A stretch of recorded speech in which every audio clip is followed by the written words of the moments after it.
Paz do Senhor, irmãos, tudo bem com vocês? Irmãos, hoje enquanto eu estava no culto e onde eu me encontrava sentado na cadeira, Deus colocou sobre meu coração um relato, um breve relato, e eu vou contar a vocês. Só que logo em seguida ele também colocou sobre meu coração uma palavra que complementava esse relato e mandou eu trazer, mandou eu compartilhar com vocês. Certa vez eu estava numa aula de geografia de um professor. Ele estava explicando sobre a guerra, sobre as guerras mundiais passadas. E ele foi explicando. E aí ele chegou no assunto quando a pessoa morre, quando a pessoa está doente e não tem cura, é só jogar no caixão e já era, acabou. Aí eu parei e pensei, nessa época, conformado, eu fui até ele depois e falei: não, professor, mas tem Deus ainda. Então, não perdeu a esperança, mesmo que a pessoa se adoece, ainda tem Deus. Aí ele olhou pra mim e falou assim: mas se Deus fosse tão bom assim como falam que é, não teriam tantas pessoas nos hospitais acamadas ruins. E eu comecei a refletir sobre isso que Deus fez eu lembrar sobre esse relato. Na época eu estava começando ainda, então eu fiquei calado, eu não soube responder, não soube falar, não soube lidar. E aí Deus colocou sobre o meu coração Filipenses, capítulo 1, versículo 21, que diz assim: porque para mim o viver é Cristo e o morrer é ganho. Então Deus, através de Paulo, ele está nos dizendo que o viver é Cristo e o morrer é ganho. Então, naquele momento que meu professor de geografia me disse aquilo, eu fiquei muito chateado e pensativo. E foi algo que me foi me levando a pensar muitas vezes, mas eu havia me esquecido. E no culto hoje, Deus me fez eu lembrar e colocou esse versículo sobre o meu coração. E, irmãos, o viver é Cristo. Nós estamos aqui vivendo. Só que o morrer também é ganho. Imagina o que vai valer a pena a gente querer viver nesse mundo onde não vai nos dar nada, irmãos. O morrer é ganho, porque nós vamos nos livrar de toda dor, tudo aquilo que não provém do Senhor e viver eternamente com Ele. E tem mais. A gente quer cobrar, quer se questionar, quer cobrar Deus. Mas e nós? A gente fala: se Deus fosse tão bom assim mesmo, teria tantas pessoas no hospital. Mas nós nos lembramos da maior crueldade que nós fizemos? Lá no passado, quando o rei mandou fazer uma escolha, e nós, o povo, a população, com a boca cheia, mandou crucificar Jesus. Mandou libertar o ladrão e crucificar Jesus. Nós crucificamos Jesus. Queremos encher a nossa boca, encher o nosso ego e falar que Deus não é amor, que Deus é malvado. Irmãos, Deus nos criou porque Ele quis. Assim como Deus permitiu eu continuar vivo e muitas pessoas continuarem vivas porque Ele quis, mas Ele também levou muitas pessoas porque Ele quis. É os planos dele nas nossas vidas. Se Ele querer matar, Ele vai matar. Se Ele querer colocar uma doença horrorosa, Ele vai colocar. Talvez seja um processo que Ele queira que você passe, ou porque Ele não queira que você fique nesse mundo, ou porque Ele queira que você nasça e te leve embora. Independente, é os planos dele. Não tem por que a gente querer questionar os planos de Deus. É a vontade dele. Nós morremos para o mundo e nascemos para Cristo. E é necessário vos nascer de novo. Mas nascer de novo não é sair rodopiando, sair pulando, sair girando, sair enchendo a agenda. Não. Nascer de novo é você amar teu próximo. Nascer de novo é você reconhecer que você é falho. Nascer de novo é eu olhar para o espelho e falar: eu sou falho, eu sou pecador, mas me arrepender do meu pecado. Nascer de novo é eu negar a mim mesmo, tomar a minha cruz e seguir a Jesus. Isso é nascer de novo. E a partir do momento que nós fazemos isso, que aceitamos a Jesus, descemos as águas, a nossa vida, ela muda. Não vivemos mais para nós, e sim para Cristo. Então é a vontade dele. Ele é educado. Ele permite você ter a escolha: o pecado ou a vida eterna. Aí onde entra o livre-arbítrio. Muitas pessoas escolhem pecar, mas nós sabemos que o salário do pecado é a morte. Aqueles que morrem em Cristo é lucro, mas aqueles que morrem em pecado vão queimar eternamente. Então, quando nos convertemos, aceitamos e estamos dizendo que não vivemos mais para nós, e sim para Cristo. Antes de aceitarmos Ele, antes de nos convertermos, nós estamos lá fazendo o que queremos, bem queremos. Meu corpo, minhas regras, minha vida, minhas regras, tá tudo bem. Mas Deus vai mandar os deles para falar conosco. Não adianta falar que Ele não mandou, porque Ele manda.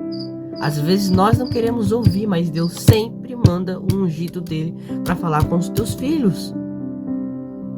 Naqueles dias vão ter muitos que vão falar: mas sim, o Senhor não falou comigo.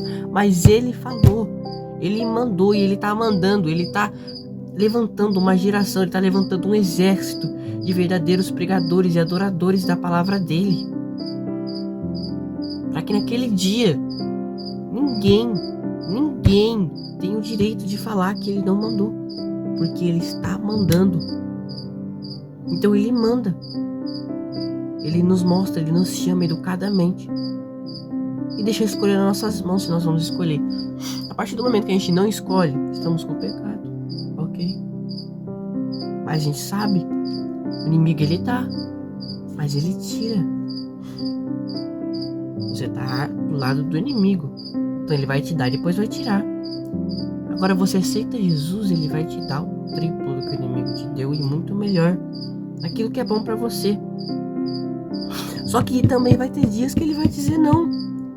Vai ter dias que ele não vai te dar nada. Vai ter dias que você vai pro culto vazio e vai voltar para sua casa vazio.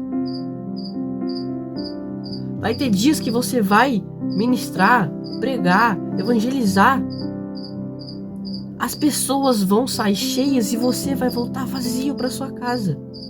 Vão ter dias que você vai ajoelhar sem vontade de orar e vai sair da oração vazio. Por quê? Porque o silêncio de Deus também é resposta. Ele trata de nós no silêncio. Ele trata de nós no não. Ele trata de nós tirando aquilo que satisfaz a nossa carne. Porque é da vontade dele. É o que ele bem quer. Não cabe a nós queremos entender. Então, lendo essa palavra, refletindo o que nós estamos refletindo agora, só nos traz a pensar em uma coisa: os hospitais estão cheios de pessoas doentes.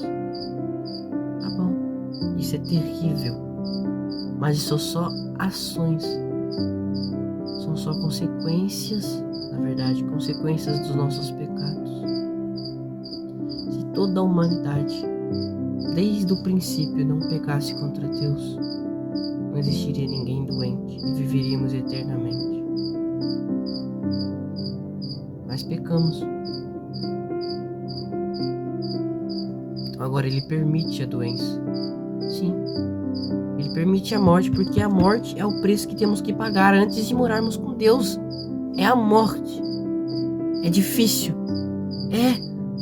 Nós temos medo de como vamos morrer. Muitas das vezes esse medo nos priva de fazer qualquer coisa. Mas esquece. Joga esse medo fora. Enfrenta a morte. Pois Deus está do teu lado. Jesus venceu a morte. Então tome a tua cruz. Não reclame. Não blasfeme. Tome a tua cruz e caminhe. Tem muitas pessoas nos hospitais, porque Deus quer, porque é a vontade dele. Mas também tem muitas pessoas nos hospitais por consequências das nossas ações. Sim. Muitas das vezes é o plano de Deus. Ah, então Deus é malvado. Não. É a verdade. Às vezes o plano de Deus na minha vida é me deixar doente. Uma doença terrível. E eu morro. Mas e aí? Eu morri nele. Eu vivo. E tenho a vida eterna. Além dessa terra. Isso não é maldade, isso é amor. Deus zela as almas.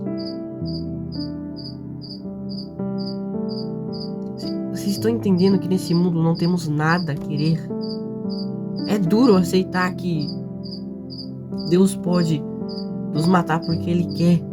É difícil, mas é a vontade dele. Mas entenda que ainda que eu ou você morra, quando abrirmos os nossos olhos e morrermos em Cristo, estaremos no céu, no paraíso, sem dor, sem sofrimento. Deus mata, Deus fere, Deus destrói, Deus tira, Deus diz não, Deus dá, Deus cura, Deus liberta, Deus restaura, Deus dá vida quando Ele quer, porque é a vontade dele e nada mais. Amém, irmãos? Feche seus olhos. Soberano Deus, eterno Pai, obrigado por ser Deus em nossas vidas. Obrigado por ser quem Tu és. Obrigado, Senhor, por esse domingo maravilhoso. Obrigado por essa palavra maravilhosa que o Senhor permitiu escutarmos, Jesus. Obrigado porque até que o Senhor nos sustentou. Obrigado, Senhor, pelo pão quentinho do céu que o Senhor trouxe para as nossas almas. Jesus, assim como o Senhor falou hoje, continua falando, papai. Continua nos ensinando, nos guiando, nos renovando e nos restaurando, Jesus Cristo. Entrega a vida de cada um dos teus filhos que estão atrás dessa tela assistindo, papai. Abençoa, Jesus. Cura, liberta, restaura, renova, Jesus. E ensina-os a ouvir não, Jesus Cristo, assim como eu também, Pai. Me ensina a ouvir não, papai. Esteja conosco, papai. Esteja quebrantando nossos corações e fazendo de nós teu, Jesus Cristo. Entrega nossas vidas em suas mãos, papai. Entrega essa semana em suas mãos. Nos dê uma semana maravilhosa, abençoada na tua presença, Jesus. Dorme conosco, Senhor. Papai, quando levantarmos amanhã da nossa cama, queremos estar com nossas forças renovadas, Jesus. Aqueles que têm trabalho, acompanham eles para o trabalho. Aqueles que têm escola, acompanham-os para a escola. Ah, Jesus Cristo, aqueles que têm faculdade, acompanham-os para a faculdade. Aqueles que têm reuniões, acompanham-os para reuniões. Jesus Cristo, esteja com cada um de nós, papai, independente das diferenças enormes de vida ou não, Jesus. Continua conosco, Pai. Continua falando, continua nos sustentando, papai. E obrigado porque até aqui o Senhor nos sustentou e nos livrou e nos protegeu de todo mal, Jesus. Continua conosco, Pai. É isso que eu te peço e te agradeço em teu nome, Jesus Cristo. Amém. Amém. Amém. Deus abençoe, irmãos.